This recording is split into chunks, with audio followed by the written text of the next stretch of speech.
একটা গুরুত্বপূর্ণ আপডেট দিচ্ছি, কেননা আজকে হচ্ছে স্যাটারডে। বাট দিনে দিনে যা মার্কেটের অবস্থা হচ্ছে, এটাই সিচুয়েশান। দেখো, আমিও ভেবেছিলাম হয়তো সাথ দেবো না, বা সাথ দেবো ভেবেছিলাম, বা গাড়ি বার করবো ভেবেছিলাম। এরকম অনেকেই ভেবেছিল যে হ্যাঁ গাড়ি বার করবো, তাতে কি আছে, ইউনিয়ন থেকে ডাকছে বা কোনো কিছু। কিন্তু দিনে দিনে যা মার্কেটের অবস্থা হচ্ছে এখন, যে আজকে স্যাটারডেরই ধরে নাও, আজকে স্যাটারডে, তোমরা ভালোভাবেই জানো আজকের মার্কেটের অবস্থা কী ছিল। সারা কলকাতা তোমার হচ্ছে লাল হয়েছিল, অথচ একটাও ভাড়ার কোনো গন্ধ নেই। তার উপর আজকে ফোর্থ স্যাটারডে, সেটা নয় মানলাম যে আজকে ছুটির দিন আছে, কিন্তু রেট কি দিচ্ছে, 12 টাকা 13 টাকা। বাইকের রেট 10 টাকার কমে ওরা যায় না, কিন্তু আমাদের রেট কি দিচ্ছে। উবের থেকে আরম্ভ করে, উবের কি শুরু করেছে, মানে এই জিনিসটা কি শুরু করেছে, বিশেষ করে উবের। অ্যাকচুয়ালি দেখো, আমরা উবের ছাড়া সংসার কারোর চলবে না, এটা সবাই ভালো করেই জানে। কিন্তু উবের যদি এরমভাবে হাত পা গুটিয়ে যদি ও 12 টাকা 13 টাকা 14 টাকার রেট দিতে থাকে, তাহলে তো গাড়ি চালানো সম্ভব না, তাই না? আমাদের তো পেট্রোলের ওপরে গাড়ি চলে, এবার পেট্রোলটাও ইথানলের ওপরে চলছে। তোমরাও ভালো করে জানো কি হচ্ছে না হচ্ছে।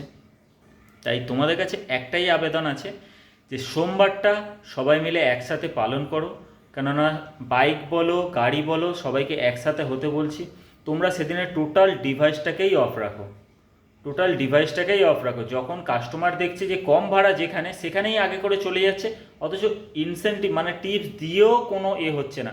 এখান থেকে ধরো এয়ারপোর্ট যাবে কত না, 300 টাকা। 20 কিলোমিটার, রুবি থেকে যদি এয়ারপোর্ট 20 কিলোমিটার হয়, সেখানে দেখা যাচ্ছে 300 টাকা।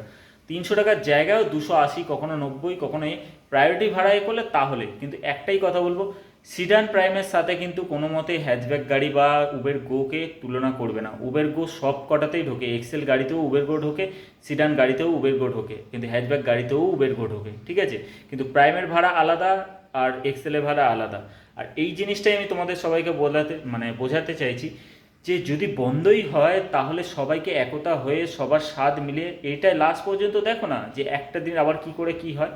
এটা সরকারের কাছে আবেদন থাকবে যে আমাদের ভাড়ার জন্য, এলিগেটরদের জন্য টোটাল একটা ফিক্সড রেট করা হোক, না হলে কমসে কম ভাড়া ঠিকঠাক করা হোক। কেননা প্রত্যেক কোম্পানি ড্রাইভারদের শোষণ করছে, ঠিক আছে? ড্রাইভারদের কীভাবে না, আমরা যা রেট পাচ্ছে তাই রেটে নিয়ে চলে যাচ্ছে। অনেক ড্রাইভার এরমও রয়েছে আমার সামনে থেকে, আমি মিস করলাম তো 17 টাকার, ও 15 টাকার রেটে নিয়ে চলে গেল। এইরকম কিছু কিছু ড্রাইভার আছে যারা ভাড়া গাড়ি চালাচ্ছে, বা ইলেকট্রিক গাড়ি আছে, বাট অনেক ইলেকট্রিক গাড়ি যারা আছে আমাদের জানাশোনা, তারাও কিন্তু কমসে কম 20 টাকার নর্মালি রেট, নর্মাল টাইমের রেট হিসাবেও 20 টাকার রেট হিসাবেও ধরে না, ঠিক আছে? তো এই ক্ষেত্রে বলবো, এক ভাড়া কমানো, মানে ভাড়া বাড়ানোর জন্য, এক সিএনজির জন্য, আর এক হচ্ছে প্রাইভেট পরিবহন কমার্শিয়ালে আপডেট না করার জন্য।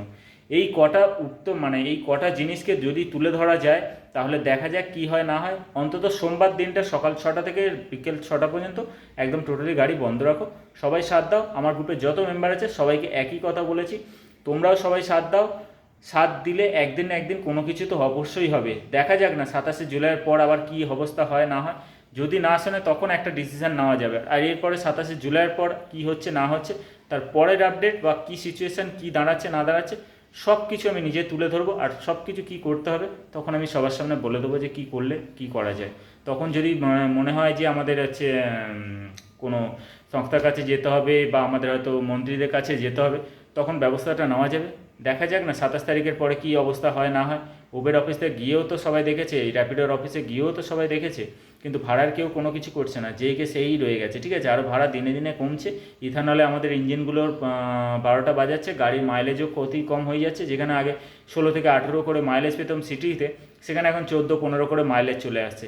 তার মানে বুঝতে পারছো, ওদিকে তোমার হচ্ছে ইথানল মিশিয়ে পুরো ইঞ্জিন লাইফ শেষ করে দিচ্ছে, এদিকে তেলের দাম এত, 114 টাকা নর্মাল স্পিড নিতে গেলে, মানে পাওয়ার নিতে গেলে তোমাকে কমসে কম নিতে হবে 123 টাকা করে। আর যদি তুমি E100 নাও, তাহলে তোমার পড়ে যাবে প্রায় 167-এর কাছাকাছি। তা তোমরাই বলো, সবাই যদি দেখো, শুধু বাইক বলে না বা কমার্শিয়াল গাড়ি বলে না, এটা হচ্ছে all over passenger vehicles, total 2 wheeler হোক, 3 হুইলার হোক বা 4 হুইলার হোক, টোটাল সবাইকে একতা হয়ে কাজ করতে হবে। আর যদি তোমরা একতা হয়ে কাজ করতে পারো, তাহলেই সব থেকে বড় সংগঠন এমনি নর্মালি উঠে যাবে। কারণ আমি কোনো ইউনিয়ন বা কোনো তরফ থেকে বলছি না, আমি একটা নর্মালি একটা গ্রুপ থেকে একটা কথা বলছি।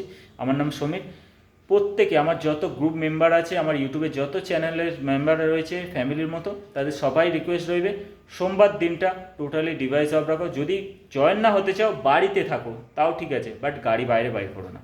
এটা রিকোয়েস্ট থাকবে সবার কাছে, বাইক থেকে গাড়ি থেকে সবার কাছে রিকোয়েস্ট থাকলো। বিশেষ করে বাইকদের রিকোয়েস্ট থাকলো, কারণ তোমরা যদি ভেবে থাকো যে গাড়ি বন্ধ আছে, বাইক তো বন্ধ নেই, তো আমরা চালাবো, সেই কিন্তু তোমরা দুদিন পরে আবার তোমাদেরও পোস্ট দেখছি অনেক কিছু, তোমাদেরও ডিমান্ড বাড়ছে বা এ আছে, সেইগুলোর ক্ষেত্রে কিন্তু তোমাদেরও কিছু হবে না।